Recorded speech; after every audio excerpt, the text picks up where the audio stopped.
Welcome to Zephyr's Healing Podcast. In this episode, I'm going to talk about the connection between our immune system and the digestive health. How often do we think about our gut health as the root of other diseases? I think very rarely. Most people think about their cars more often than they think about their bodies. For example, they might think that their car needs the best petrol or it needs servicing. But when people eat, how often do they think about what they're putting in their mouth? Very often, when we go to the shop, it's one of my favorite activities when buying food in a grocery shop, a grocery store with my sister. Very often, we observe what people buy. We observe their baskets, and it always astonishes us how people, not all of them, but most of them, buy unnatural food, or dead food, or food that is not going to give any nourishment to their body.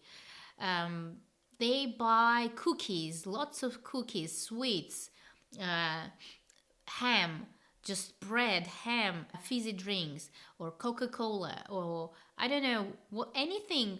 But I rarely see people whose basket is full of vegetables and full of fruit, which is the basis of live food.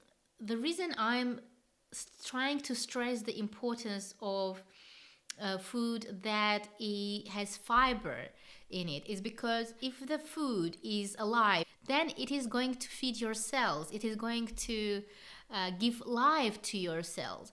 Whereas if you feed yourself with all sorts of ready-made food, cooked food, it's dead food. So your body is going to try to digest that dead food, and it's going to work harder to be able to do it, and then toxins accumulate. So how are you going to deal with that? It is going to make the work of your car, your body, harder. So it's going to dysfunction more often. It's going to have difficulty digesting all that processed food. And very often, our gut, our colon, or our body is not able to excrete that rubbish, and it stays in your body for years and years, and it rots there till you die. And I will tell you, I've read books, and I've heard scientists talk how when people die and they need to actually open up the body, bodies stink. They stink because of the undigested food that has stayed there for years and years and years.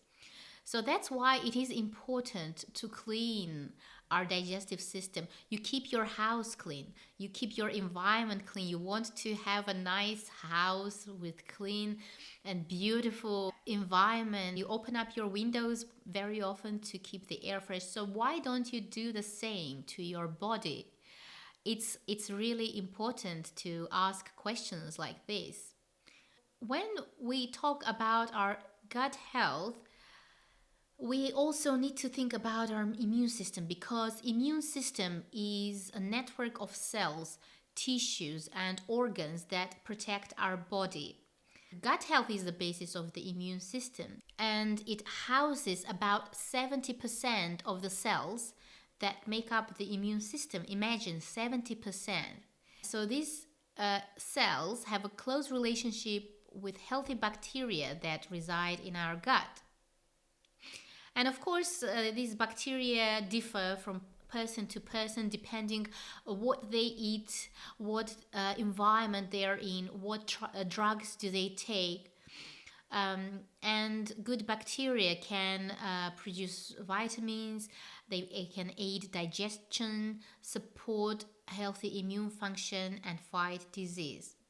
Nutritious food leads to healthy bacteria, whereas junk food causes the opposite. So, gut health affects the entire body. And if you have problems in your gut, then the absorption of vitamins, the absorption of nutrients is going to be problematic as well. If your body is not digesting, if your system is not digesting it, you're going to be deficient. So, what you need to go and do is fix the digestive system first, which then will allow your other bodily functions, your other organs to work well. Everything is interconnected in our bodies, and every organ has to do its function. But the very first function that the digestive system does, it actually gives food to your blood. It creates food. It goes into your blood, and all the vitamins and all the nutrients, they go into your blood system directly. I think our bodies are very strong. They can resist all the junk food that people take. I always say our liver is so strong because the amount of alcohol that people drink, and only we know, well, Russia is always brought as an example of people that drink a lot of alcohol, especially vodka or spirit. And I know the statistics that it used to be, a few years ago, it used to be 15 liters of pure spirit, pure vodka per year per person. So I think that's not a lot. It could be worse, but I still think that our liver does a great job of keeping us alive because I think people abuse a lot their bodies. They just abuse it. Your body has to be your temple. If you really want to live long and healthy, you don't really need to live long. That's not the aim. You can live as many years as you want to, but the most important thing is to live healthily. Like, if you can live 70 years, you can live 100 years, but you want to live healthy, you don't want to suffer all the time. Of course, most people hold the belief that if they get old, they must be sick. That's not the truth. Of course, you might have certain conditions, not life-threatening, not necessarily life-threatening conditions. My grandma lived till she was 93. She did have certain issues, but they were not causing any real trouble to her everyday life.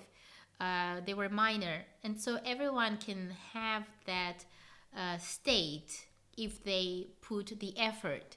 If you want to stay healthy, you need to periodically detox your body, especially if you don't follow a healthy lifestyle. Usually, when it becomes part of your daily routine, you don't really think all the time about what you need to eat. It becomes a habit, it becomes second nature. So it becomes part of your life. But initially, you have to really be selective in what you are putting in your body. So, detoxing with herbal remedies is amazing. I think that herbal remedies is a lot more effective than doing certain diets. I am not a fan of diets. When people say I'm on this diet, I'm on that diet, I don't support any form of diet. I support healthy living, and healthy living includes balanced food.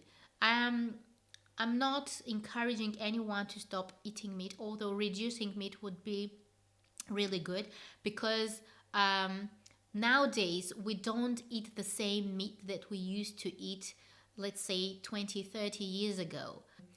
they actually have changed the quality of meat a lot. Everything, the food has changed in general. When I compare with the food we used to eat in Armenia, let's say 20 years ago, even 10 years ago, um, it was just amazing. You could feel the taste of the sun, taste of the earth.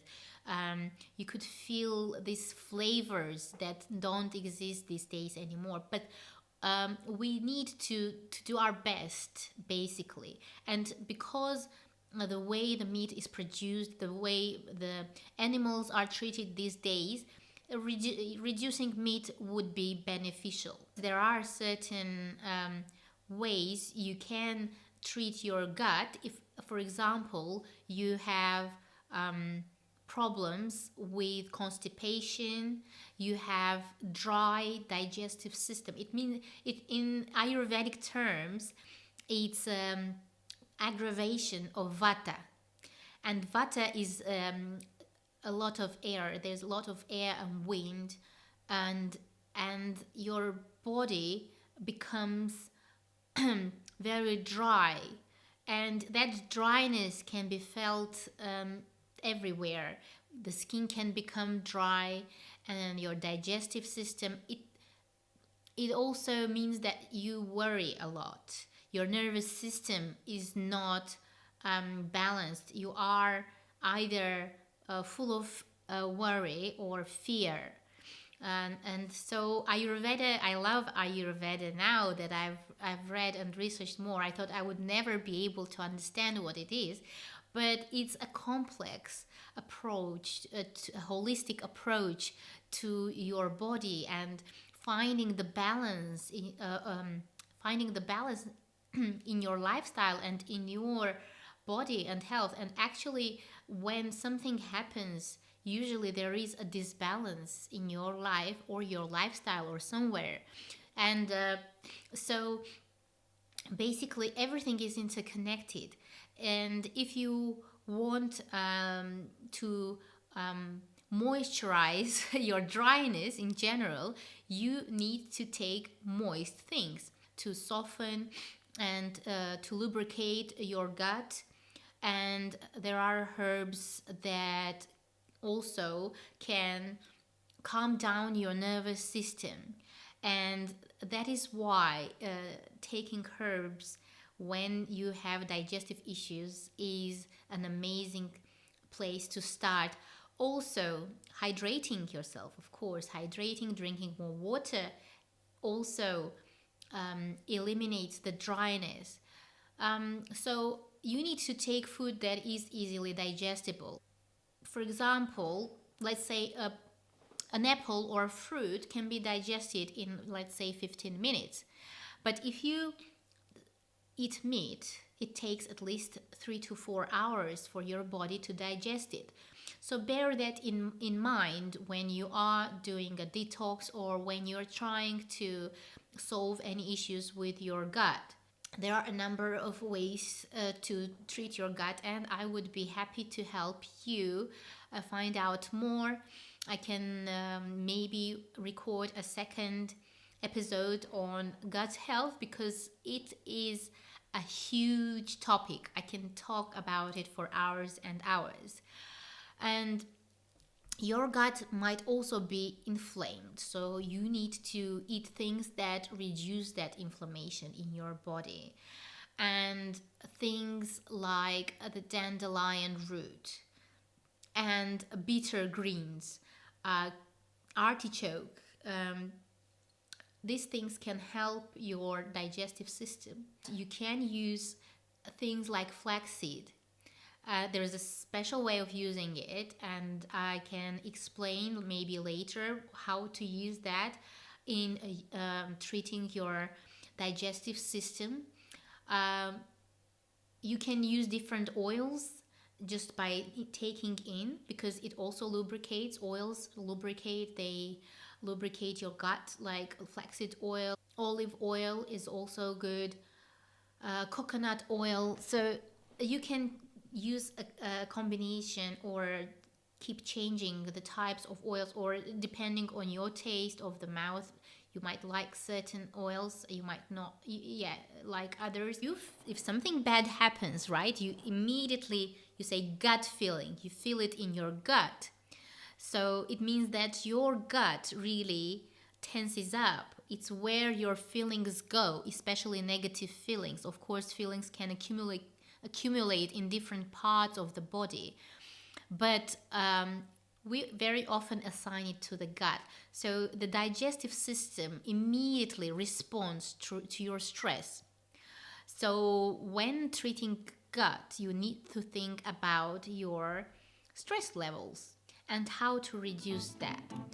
Um, Different people do different things, and you need to find your way of dealing with this situation.